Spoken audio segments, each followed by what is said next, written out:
नमस्ते दोस्तों। आज हम बात करने वाले हैं कॉडा इक्वाना सिंड्रोम के बारे में।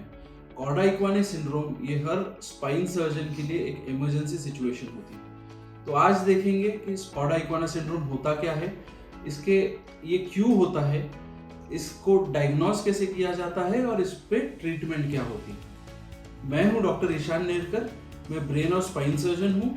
मैं नासिक महाराष्ट्र यहाँ प्रैक्टिस करता हूँ। बेसिकली कॉडा इक्वाना सिंड्रोम क्या होता है कि जो टर्मिनल पार्ट ऑफ स्पाइन होता है, जो स्पाइन होती है वो L1 के आसपास आके खत्म हो जाती है।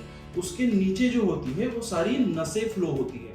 उन नसों को टोटली बोला जाता है कॉडा इक्वाना।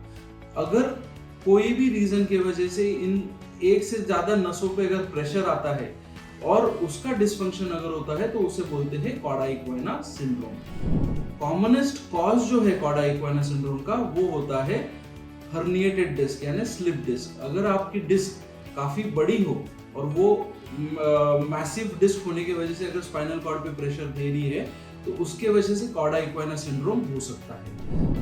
कई और रीजंस भी होते हैं कॉडा इक्वाना सिंड्रोम के, जैसे कि अगर कोई ट्यूमर है जो नसों को दबा रहा है तो उसके वजह से हो सकता है, या फिर कई रीजंस की वजह से अगर ब्लड क्लॉट डेवलप हो जाता है तो उसके वजह से हो सकता है।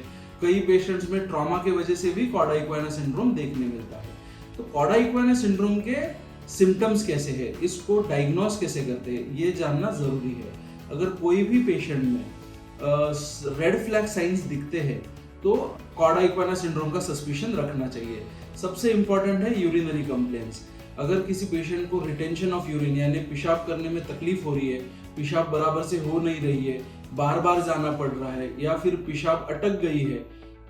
दूसरी इंपॉर्टेंट चीज, अगर पेशाब को बार बार हो रहा है, उस पर कंट्रोल नहीं हो पा रहा है, तो ये इसे हम बोलते हैं यूरिनरी इनकॉन्टिनेंस या फिर यूरिनरी रिटेंशन। सेकेंड इंपॉर्टेंट चीज होती है sudden onset development of weakness. अगर किसी पेशेंट को ऑल ऑफ अ सडन पैरों में वीकनेस डेवलप होता है, फुट ड्रॉप डेवलप होता है, या फिर प्रोग्रेसिव वीकनेस डेवलप हो रही है, तो इस पेशेंट में भी ये रेड फ्लैग साइन होती है। तीसरा इंपॉर्टेंट फैक्टर होता है सैडल एनेस्थीसिया।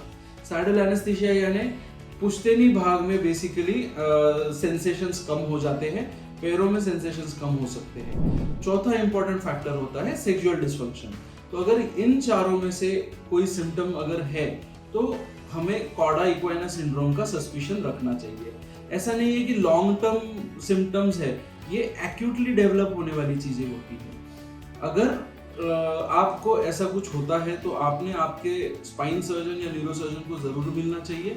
कॉडा इक्वाना सिंड्रोम का अगर डाउट है तो सबसे पहले वो आपका MRI करा लेंगे, MRI पे डायग्नोसिस बनाएंगे।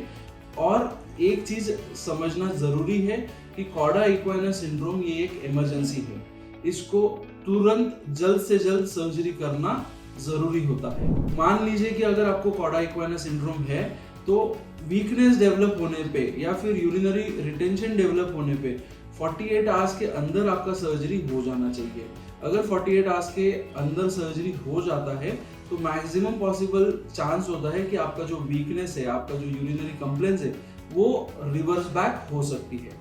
ऐसा नहीं है कि 48 आवर्स के बाद बिल्कुल भी इम्प्रूवमेंट नहीं होती है, बट 48 आवर्स के बाद जो इम्प्रूवमेंट के चांसेस होते हैं वो काफी कम हो जाते हैं। तो ये था आज की टॉपिक के बारे में कि कॉडा इक्वाना सिंड्रोम होता क्या है, ये इसकी कॉजेज क्या है, इसमें क्या सिम्टम्स पाए जाते हैं और इस पे ट्रीटमेंट क्या है।